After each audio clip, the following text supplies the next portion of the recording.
안녕하세요, 메슬로입니다. 오늘은 무리뉴에게 트래블을 안겨준 장본인이자 저평가대 공격수 디에고 밀리토에 대해 알아보도록 하겠습니다. 그럼 재밌게 봐주세요. 밀리토는 뛰어난 오프더블 움직임을 지닌 공격수로 공간을 파고 들어가 득점을 넣는 포처 유형의 스트라이커였습니다. 화려하진 않지만 남미 출신답게 기본적인 축구 센스가 뛰어났는데요. 쉽게 말해 간결하고 깔끔하게 플레이한다 라는 말이 어울리는 선수였습니다. 또한 몇 번 없는 찬스에서 골을 만들어내는 능력이 탁월했기 때문에 무리뉴의 전술에 정말 부합한 선수였다는 평가를 받고 있죠. 자, 아르헨티나의 라싱에서 두각을 나타내던 밀리토는 2004년 1월 비교적 늦은 나이에 이탈리아 세리아비 소속의 제누아로 이적하며 유럽 무대 진출에 성공했습니다. 이후 2년차인 04-05 시즌에 21골을 기록, 10년 만에 제노아의 세리아 승격을 이끌며 마침내 빅리그에 입성하는 듯 했는데 팀이 리그 마지막 경기였던 베네치아전에서 승부 조작을 했다는 혐의에 연루되며 3부 리그로 강등되고 말았습니다. 이로 인해 밀리토는 임대를 떠나기로 결심하게 되고 그가 향한 곳은 동생이 뛰고 있는 스페인의 레알 사라고사였습니다. 당시 사라고사는 스페인의 중위권 팀으로 그는 발렌시아로 떠난 다비드 비아의 공백을 메워야 하는 중대한 임무를 맡게 되었습니다. 이러한 기대에 걸맞게 밀리토는 곧바로 그의 공백을 메워냈고 특히 코파델레이 대회에서의 활약이 엄청났는데요. 4강의 상대인 레알 마드리드를 상대로 홀로 포트트릭을 터뜨리며 사라고사가 이날 레알 마드리드에게 무려 6대1이라는 충격적인 패배를 안기는데 1등 공신 역할을 했습니다. 비록 결승전에서 아쉽게 패배하며 우승컵을 들어올리진 못했지만 밀리토는 해당 시즌의 리그에서 15골로 팀 내 최다 득점을 기록하며 성공적인 라리가 데뷔 시즌을 보낼 수 있었습니다. 자, 이후에 사라고사는 중위권 탈출을 천명하며 아이마르와 디알레산도를 영입해 전력을 상승시켰습니다. 이들의 영입으로 공격부터 수비까지 아르헨티나 커넥션으로 꽉꽉 채운 사라고사의 스쿼드 퀄리티는 상위권이란 평가도 받았는데요. 그리고 사라고사는 공수양면에 위치한 밀리토 형제의 대활약에 힘입어 호성적을 걷어나갔습니다. 특히 디에고 밀리토는 걸출한 선수들 사이에서도 에이스로 활약하며 리그에선 세비야의 카누테와 득점왕 경쟁을 펼쳐나갔죠. 그는 06-07 시즌에 22골을 기록했으나 아쉽게도 뒤늦게 득점력이 폭발한 반니스텔로에게 밀려 리그 득점 2위에 이름을 올리게 되었습니다. 하지만 팀은 그의 활약에 힘입어 중상위권 도약에 성공, UEFA컵 진출권을 따낼 수 있었는데요. 무엇보다 성적을 떠나서 사라고사가 중상위권에 충분히 자리 잡을 만한 경기력을 꾸준하게 유지하고 선보였다는 점에서 상당히 만족스러운 시즌이었습니다. 그런데 팀은 얼마 안가 감독과 선수 간의 마찰, 주축 선수의 부상 이탈과 밀리토 피케 대치자로 온 자원들의 부진으로 발생한 수비라인 붕괴라는 여러 악재들이 한꺼번에 겹치며 결국 강등되고 말았습니다. 당시 사라고사의 경기력이 좋지 않았음에도 불구하고 밀리토의 경우엔 리그에서 15골을 기록하는 발군의 실력을 보여주었기 때문에 많은 클럽들이 그의 귀추에 일동 주목했는데요. 결과적으로 밀리토는 2008년 친정팀 제노아로의 복귀를 선택했습니다. 당시 제노아의 감독이자 현 아탈란타의 레전드 감독인 가스페리니는 밀리토를 중심으로 공격을 재편성하여 유럽 클럽 대항전 진출을 겨냥했습니다. 밀리토는 가스페리니의 절대적인 신뢰 속에서 24골을 기록, 질라탄에 이어 득점 순위 2위에 오르는 활약으로 제노아를 UEFA컵으로 이끌었는데요. 그러자 그에게 마침내 유럽의 빅클럽들이 관심을 가지기 시작했습니다. 그렇게 밀리토는 불과 한 시즌 만에 동료 티아고 모타와 함께 1600만 유로와 유망주 아쿠아프레스카, 보누치 및 여러 유망주들을 제시한 인테르로 향하게 되었습니다. 여담으로 제노아는 밀리토의 공백을 메우기 위해 대신 인테르에서 크레스포를 데려오게 되죠. 자, 인테르는 밀리토가 영입됨에 따라 만약 질라탄이 잔류하게 될 경우 무려 득점 1, 2위 선수를 모두 보유하게 되어 막강한 공격진을 구축할 수 있게 되었습니다. 그러나 비기어를 원했던 질라탄이 바르셀로나로 떠나버렸고 대신 에투가 그와 트레이드되어 인테르로 영입되면서 밀리토는 에투와 투톱으로 나서게 되었습니다. 이후 무리뉴 감독은 4-3-1-2 포메이션을 내세워 에투의 돌파력과 밀리토의 공간 확보 능력, 중앙의 스네이더가 가진 정확한 패스 능력을 적극 활용하기 시작했습니다.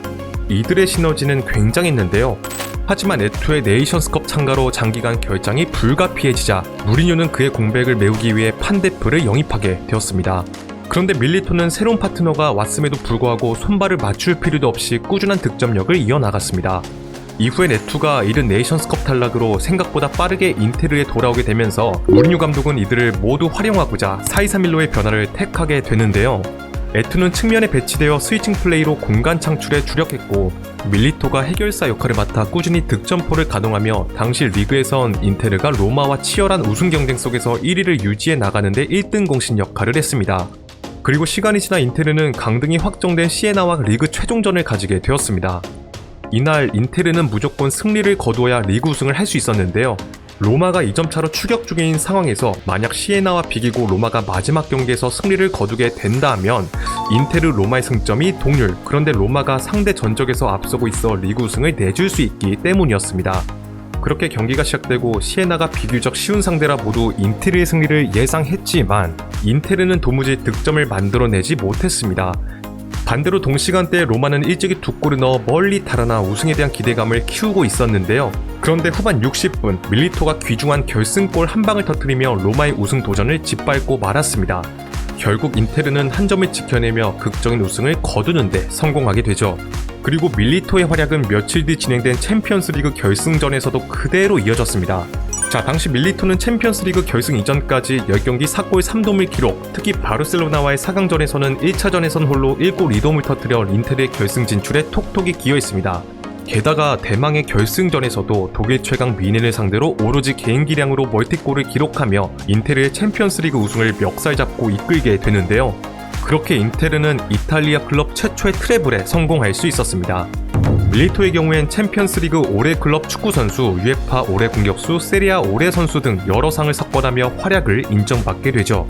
이뿐만 아니라 해당 시즌의 코파 이탈리아 결승전 결승골, 세리아 우승 확정골, 챔피언스리그 결승전에서 결승골이란 가장 중요한 3경기에서 결정적인 득점을 터뜨리는 해결사의 면모로 무리뉴에게 트래블을 안긴 장본인이란 찬사를 받을 수 있었습니다.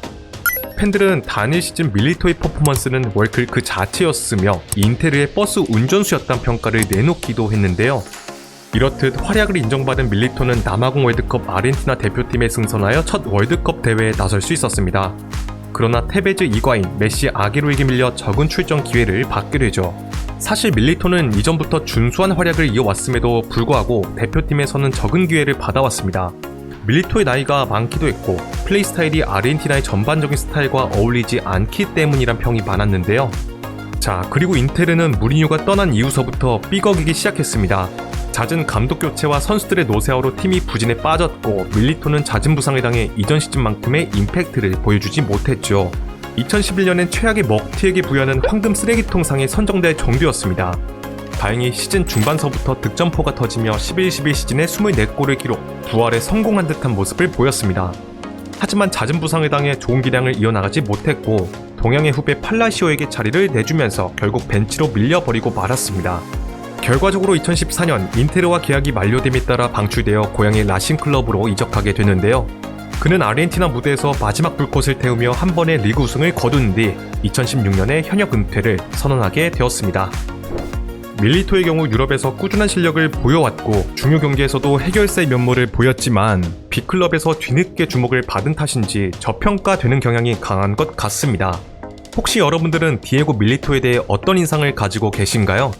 댓글로 의견을 공유해주시면 정말 감사드리겠습니다. 자, 오늘의 영상은 여기까지입니다. 재밌게 보셨다면 좋아요와 구독을 부탁드리며 다음에는 더 재밌는 컨텐츠로 찾아뵙도록 하겠습니다. 감사합니다.